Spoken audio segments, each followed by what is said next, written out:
happy Mario Day. I know around our house we've been rocking some Super Mario World, but in between gaming sessions, we've been taking some breaks to check out this book that I just picked up. It's the Best of Nintendo Comics System. It's pretty cool. It's an old book, but it's a collection of all these different comic books from Nintendo that Valiant published in the 80s and 90s. And I figured together we'd check it out. This is a super cool book. I love that you get kind of all these little snapshots of the different comics in there on the outside. It's very cool. Flip it open here.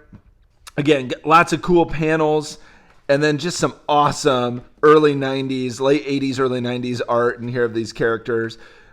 This is kind of cool. I feel like this trivia starting us off here is like a throwback to early Nintendo powers. You know, they do this kind of thing a lot in the beginning of each issue as well. But, oh, there we go. Perfect for Mario Day. We got Mario right there welcoming us in. Very cool. And then we start out with the Game Boy comic. This one is really fun. Just basically this idea that like the characters inside of these video games could come to life and come outside of it. And of course, promoting Super Mario Land, right? But, and then there we go. Oh my gosh, Mario has come outside of my Game Boy. In all honesty though, that would be the coolest moment of my life. I mean, but very, very fun. Just a fun little story there. And I love kind of just the vibe of, you know, early 90s, late 80s that we get in all of this. The art style is pretty fun too and things like that.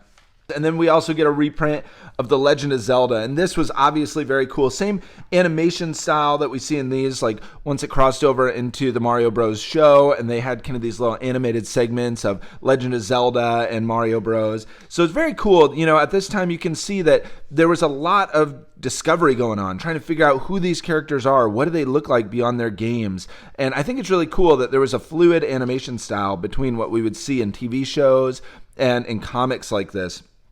But very cool, giving us a glimpse into Hyrule and kind of some of the townsfolk and of course Zelda and Link and Epona.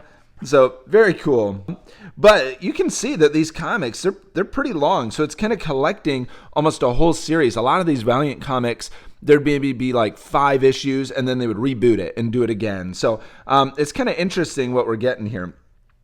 This is pretty cool. We got Captain and the Game Master, another character that there was some fun cartoons about in the early 90s. And here we got him with Kid Icarus. And he basically was like a normal kid who had this ability to kind of interact, sort of like the Game Boy comic, with characters from video games. So, and obviously, kind of with the power of his zapper and things like that, he could kind of enter into video games and interact with all these Nintendo characters. So, very cool. He's a fun little character.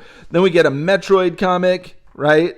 And that's pretty cool. Oh, man, Samus. Look at this. She's just not even messing around with her helmet here. But pretty fun. That one's a little shorter. And then we're ending it with Punch-Out. Let me know what you're doing today to celebrate Mario. And until next time, high five, subscribe. Hercules.